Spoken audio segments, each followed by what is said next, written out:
And I just remember at that moment, I was like, I hate my life. The thing that I fear the most is usually the thing I need to do. I said, Becca, the world is a dumpster fire. Who cares? Do the thing. The realization for me was that's worst case scenario. Yeah. And that means I was living worst case scenario. Today I'm talking with Emily. She's been a digital nomad and an immigrant for well over 10 years, and she's been making her home here in Albania for over 18 months. She's got a lot of interesting insights and experience in how to deal with the stress of being a nomad. Let's check it out. Emily, welcome. Thanks for being here. Thanks for having me. So, do you consider yourself a nomad or an immigrant? I used to be very nomadic. At this point in time, I would consider myself an immigrant. How long have you been outside the US? In May, it'll be 7 years consistently. And then before that, I spent 5 years. In addition to that 7? Yeah. Wow, that's a lot of time. How long do you stay in places? How do you decide when you want to leave and travel and stuff? What's that like? Well, the 5 years I did in the 2010s, that was work related, right? So that was job assignments overseas. And then when I left the US in 2019, I was very nomadic. I was staying in places for as little as a week, 10 days, to as much as like 90 days, just depending on where I was. Obviously, COVID happened in the middle of that, so that kind of changed things. But I would say for the last 2 years, I felt this pull to kind of set down more roots in one place. Where are you from? I'm from Wisconsin originally, born and raised. What did you do for a living before you left? I worked in talent acquisition for a Fortune 10 company. Are you working now that you travel? I am self-employed, so I basically run my own company, I guess. I teach English, and I also work in the online business space as an online business manager for other small online businesses. You leaned into this to facilitate being able to immigrate and be a nomad? It was either stay in Peru and figure out how to make money, or go back to the US. Kind of meeting other people in the online space, I made a lot of connections, and then I was like, I can do this. What was the catalyst that inspired you to leave in the first place? I was really at a place of burnout. I hadn't been on a real vacation for quite a while. I had small vacations planned to go to Charleston, and different places. And it was like something always happened at work. And so what I would do is I would end up canceling that trip. And then in 2018, I was like, I need a vacation, but I keep canceling because it's easy. And so I said, I'm gonna book an international vacation because I'm less likely to cancel an Why? international. Because it's more expensive? Because it's a non-refundable flight, right? Instead of like, I was just gonna drive to Charleston, right? I booked a 10-day, I think it was 10 or 12 days in Ecuador. I was like, I'm going off grid. I'm going to the mountains of Ecuador, like, don't contact me. I remember like the day before I left, like my boss like came up to me and she was like, so how do I get a hold of you when you're gone? And I said, you don't. It's vacation. Yeah.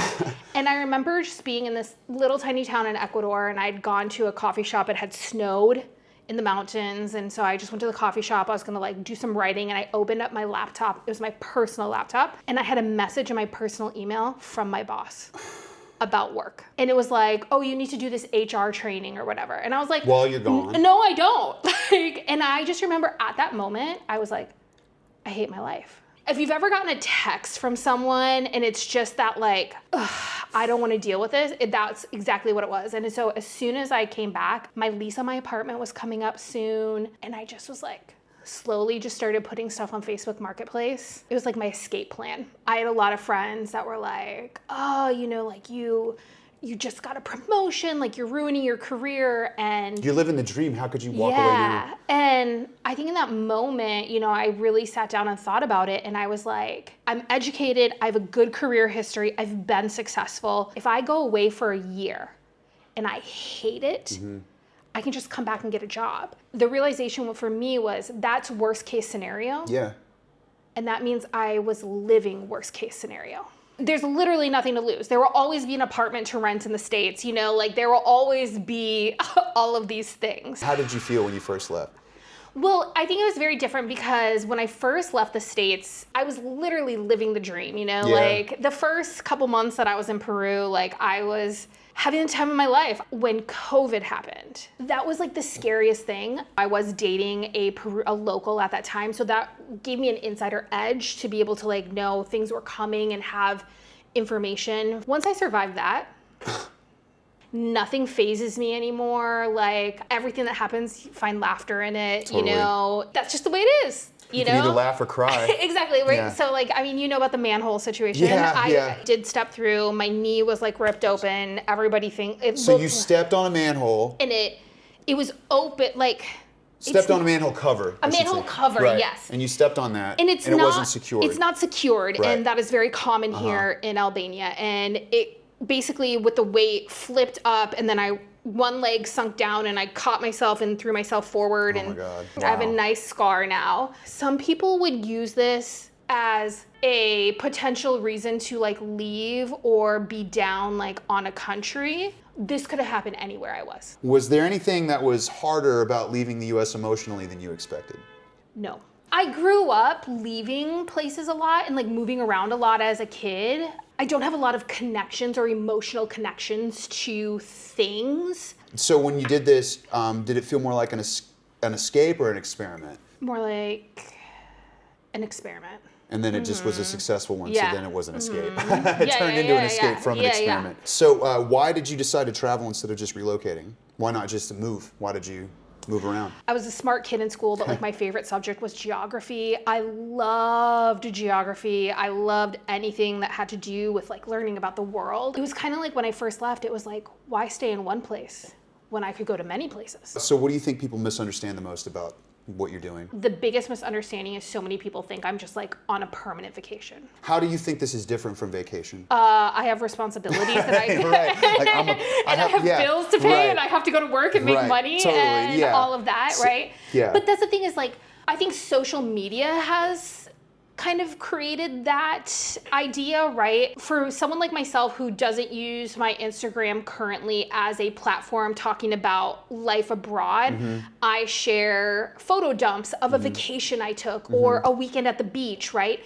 It does. Looks like vacation. It looks like vacation. Yeah. And we have created a society and a culture currently where people are forgetting that when you walk into social media or you open your social media app, it is a curated experience. Totally. I'm showing you what I want to show you, right? And then not only are you showing what you like, but then the algorithm is picking what it thinks is best. So you double effect. Posting a picture of me, hey, I'm at my desk working, is not nearly as exciting as, you know, posting the picture when I'm in Turkey or Sweden or wherever I may be traveling. Yeah. Something that I thought a lot about before we came here was that I always got frustrated at the idea of vacation personally, because it was like, what's so wrong with your life that you need that much time to not do your life, you know? So it's like, part of the goal for me personally was like, I wanted to create a life I didn't feel like I needed a vacation to escape from, you know? So it's like, it might look like vacation to some people because, I mean, I'm not on vacation, we're working right now, you know? But it's like, I love it. I walk to the coffee shop, it's a beautiful sunny day, it's a blue sky, like a lot of people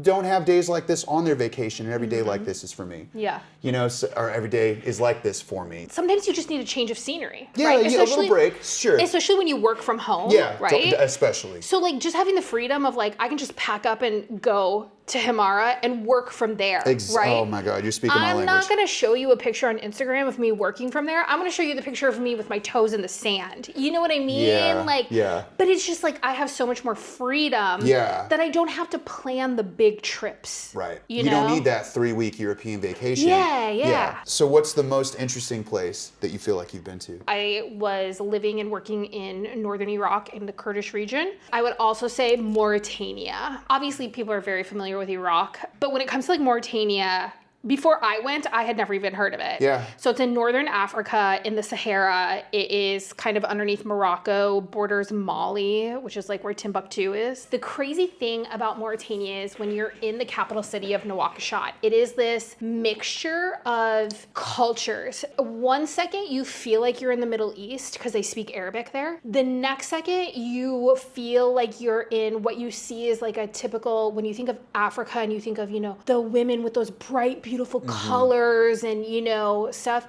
and carrying baskets on their head. Yeah. And then the next minute you feel like you're in France because everybody's speaking French. And it's just this crazy conglomerate of all of these cultures that have kind of like taken over this place like through history. That's really cool, especially for someone with an interest in culture and geography. Yeah, that was probably a lot of fun.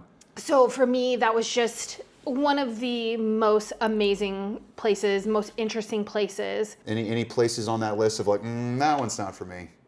No, I'll go anywhere. Really? That's cool. That's cool. I think the only place I would be nervous about going would be North Korea, but I would still go. Wow. Obviously, I'm a very curious person. And then I would say like the other big thing that I kind of like rule my life by, aside from just like always asking questions and being curious, is the thing that I fear the most is usually the thing I need to do. Whenever I hear anything that's anti-anything, I automatically get curious. You want to push back. I'm like, tell me more. How do you feel like this lifestyle has affected your relationship with possessions? I have a big distinction between need and want. There are a lot of things I want, but there aren't that many things I need. Doing this for this long, what do you think your biggest needs are? Hot water.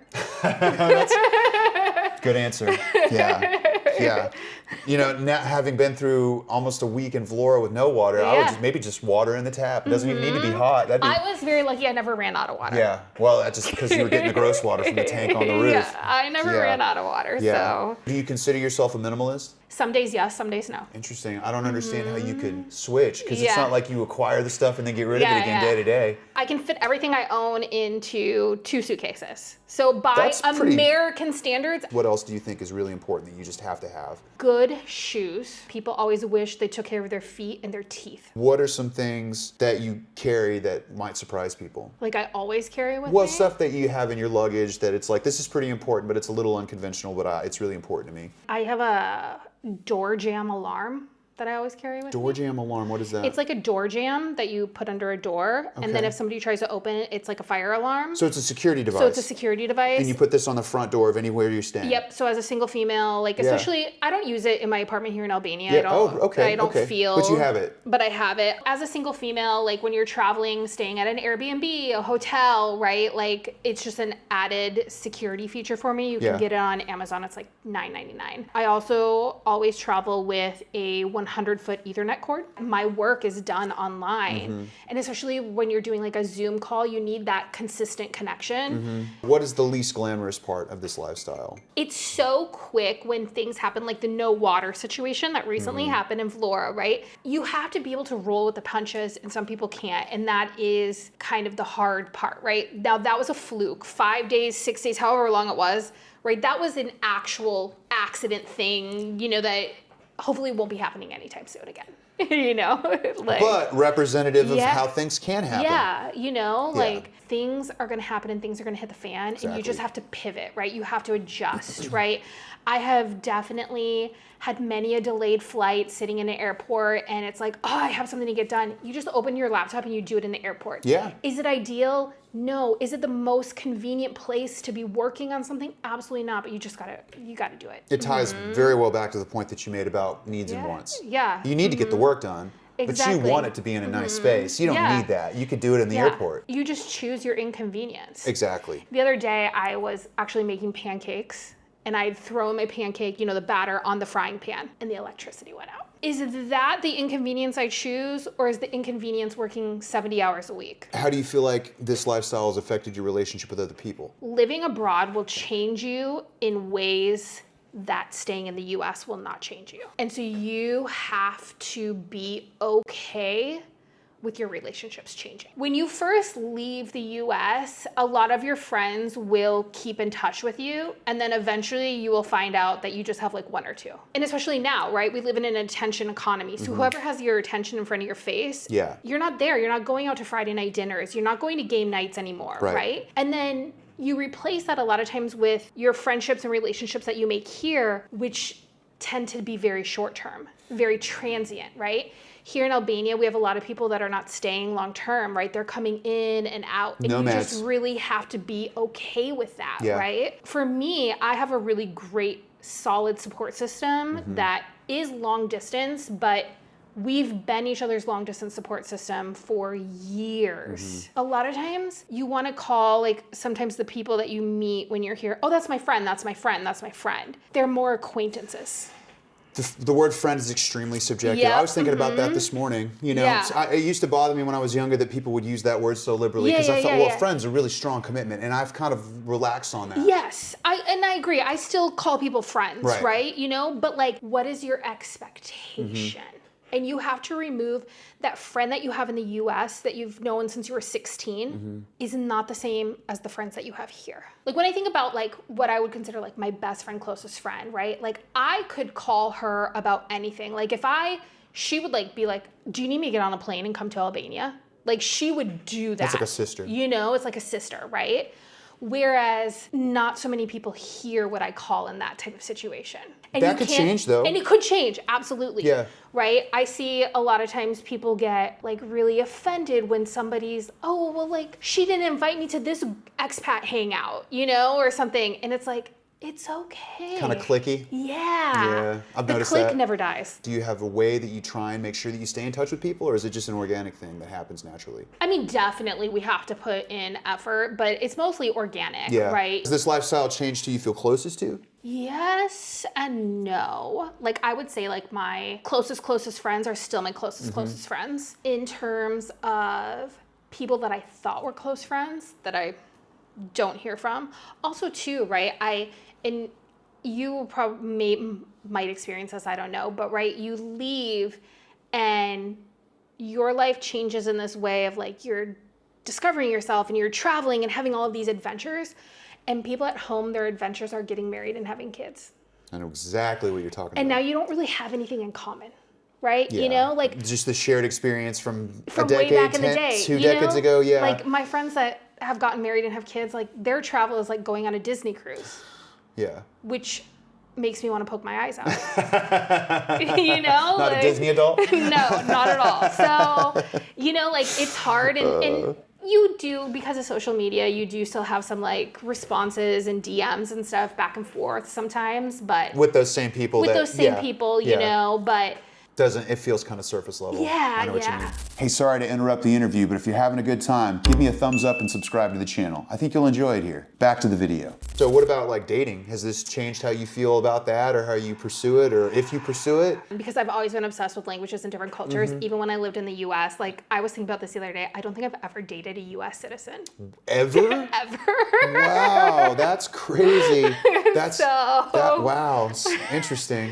Okay. So that. You're like, well, when I was in the U.S., I dated foreigners, and now I'm out of the, I date foreigners. Yeah, that's funny. Okay, what about like the cultural differences, though? Do you ever feel like it makes it harder, or maybe it makes it easier in some ways? Yeah, like I definitely think there are sometimes cultural differences, and you really have to take that into consideration, right?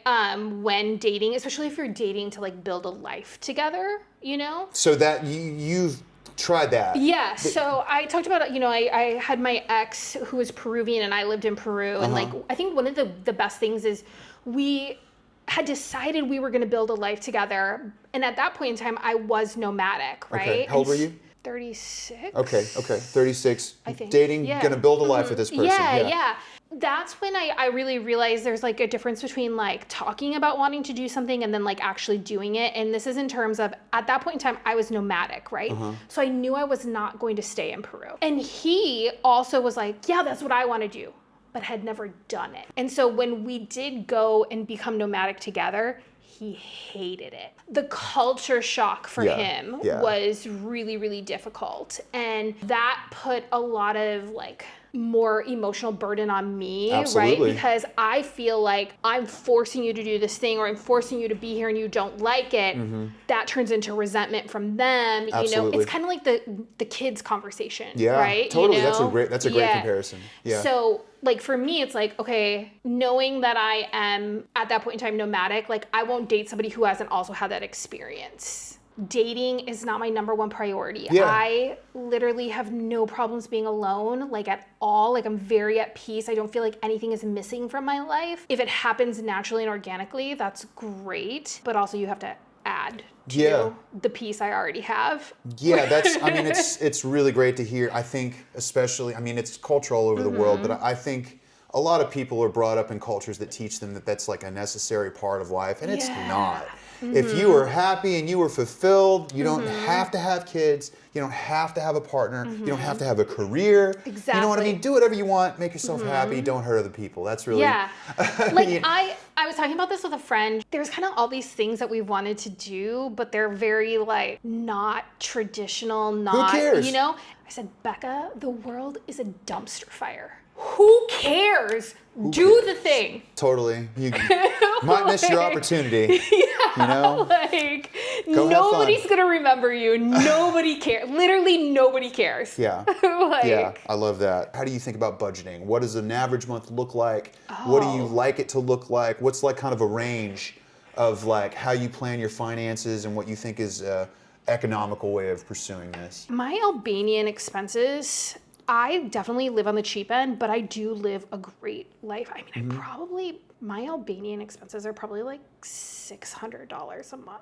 That's, I mean, holy cow. My rent, my utilities, you know, any type of bus transportation, going out to eat, groceries, that's crazy. I mean, geez, what I gotta ask what your rent is, because I mean, my rent, I pay $250. That's really low. I mean, I talk to people doing $350, but $250 is really low. I always make sure that I just can live the life that I want to live. I could live a fancy life in Albania. Yeah, whatever you want to pay. I could live a fancy life. Sure, there's luxury here. Yeah. Yeah. But I don't need that, you know? Yeah, so absolutely. As being self-employed, right, I try to focus a lot on pushing things towards retirement savings. 100%. I mean, even if I was living in the States too, even if I was deciding to do, if I said, you know, strap in, having the career, the 9 to 5 is the life for me, which there's nothing wrong with that. There's different strokes for different folks. You still got to save for retirement. You better.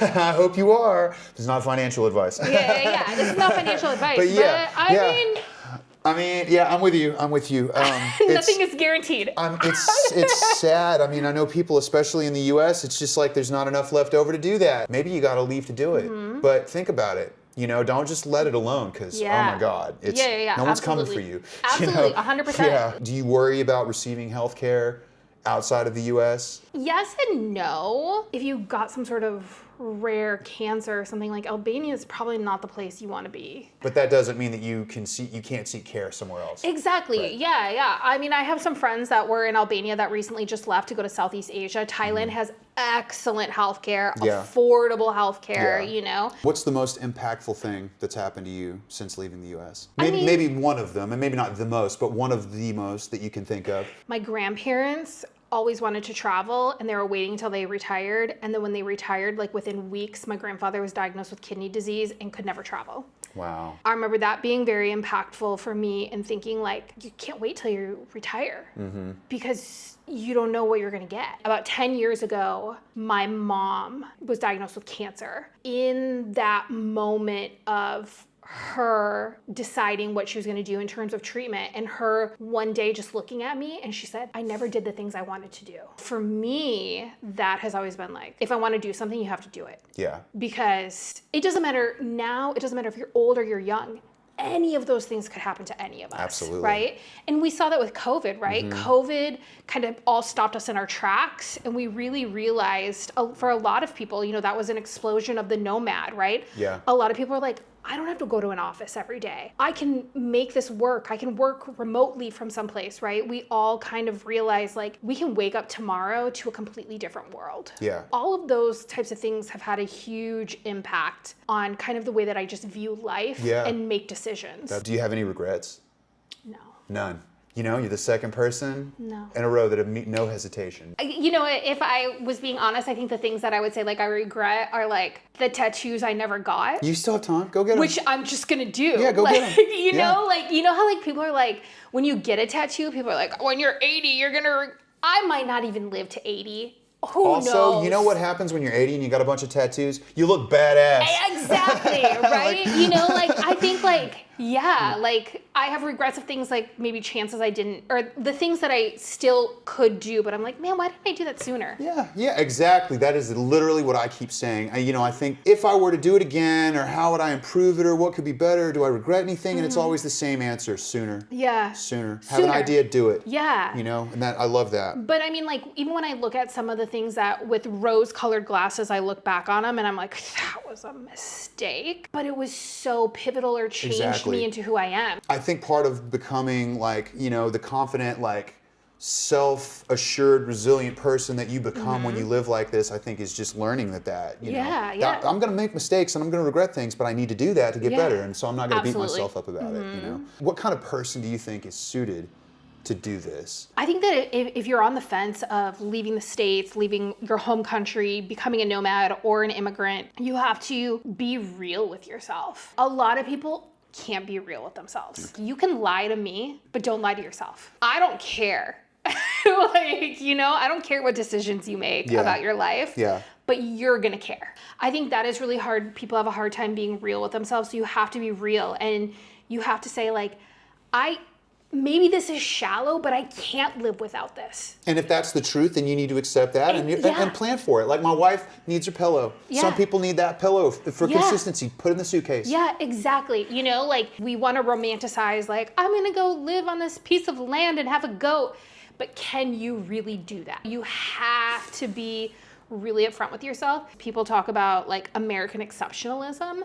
We have been taught from a very young age that, you know, America is this great country and we do things the right way. No, we just do things differently. Right. Right way. Yeah, there's no right way. And you have to reprogram and be open to that reprogramming, because you probably do things, and I still do it, and I'm sure you do it too, right, that are subconscious. We don't realize. Internalized. Yeah, absolutely. So you have to really be able to put that aside. Yeah. So what do you think is the most common mistake that you see other nomads and expats making? Not forming deep relationships with locals. Interesting. That's the first time I've heard that. So you think when you see other people doing this, they tend to stick into the expat groups and they don't get outside of their comfort zone. What do you think that they're missing when they live like that? No matter how long you live here, you or I live here, we will always be foreigners. Especially when we live in a culture such as Albania, where it is a relationship culture, right? You know, like, very communal. If you fight with my brother, you're fighting with me. You need to have someone who you have developed a relationship with locally, that when something happens, they will vouch for you. I think that is such good advice. It is challenging. Those will be the most challenging relationships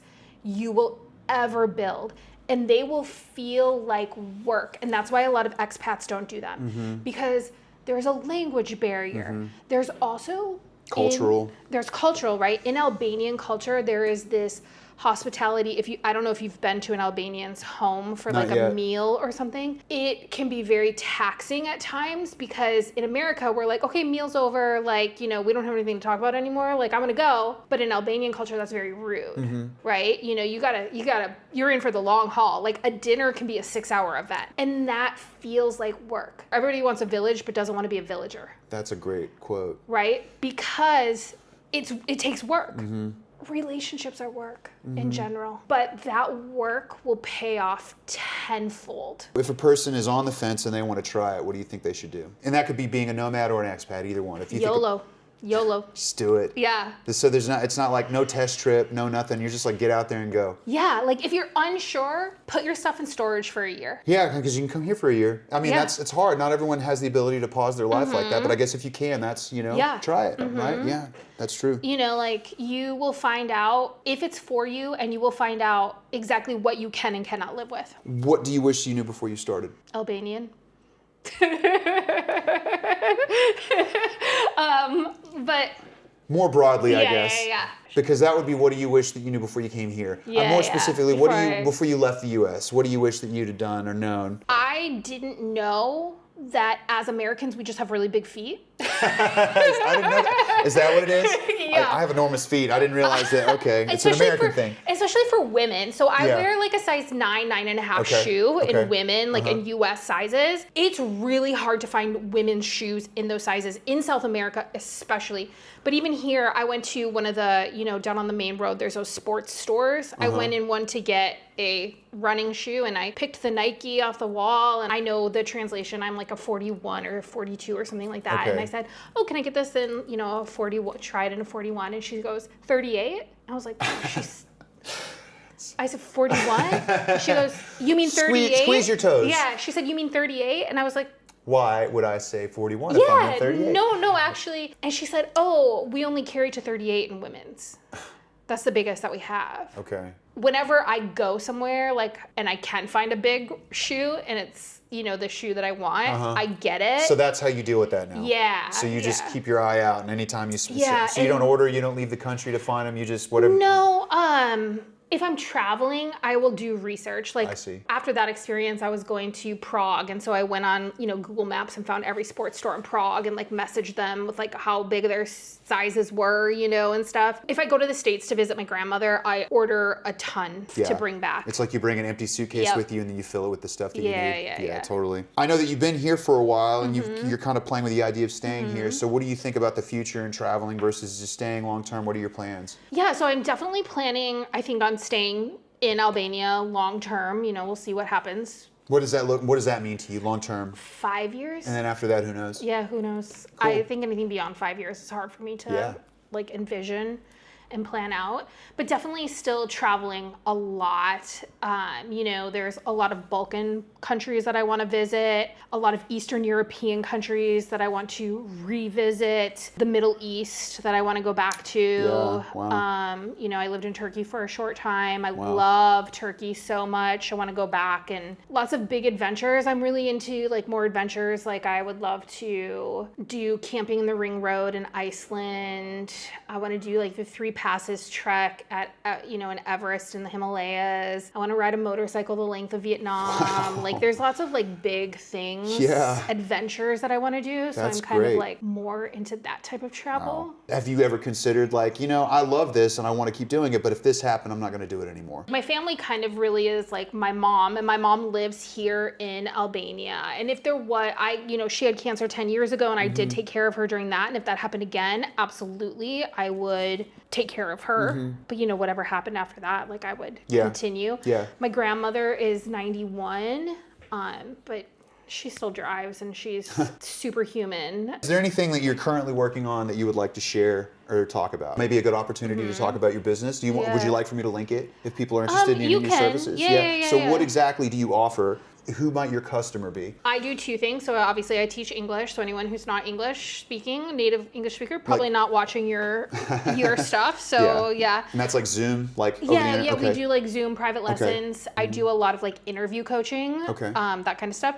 But my main thing that I do and focus now is online business manager for other online businesses. So coaches or anyone who runs any type of online business that provides any type of services. I do a lot of the behind the scenes work, setting up your CRM, managing your CRM, email funnels, all of that kind of stuff. Currently working on some writing. I think writing is just more natural for me. So I recently started an Instagram that links to a Substack. What kind of writing? Just kind of the old fashioned blog. Okay. Your lifestyle, you're talking about what you're experiencing. Yeah, absolutely. 100%. So you have a Substack, you said? Okay, awesome. I'll link all that. So okay, perfect. I'll send it to you. Emily, you did a great job. I love this. Was so much fun. Thanks for being here. Of course. Thanks for watching. And if you enjoyed that, check out some of these other videos. I think they might be just what you're looking for.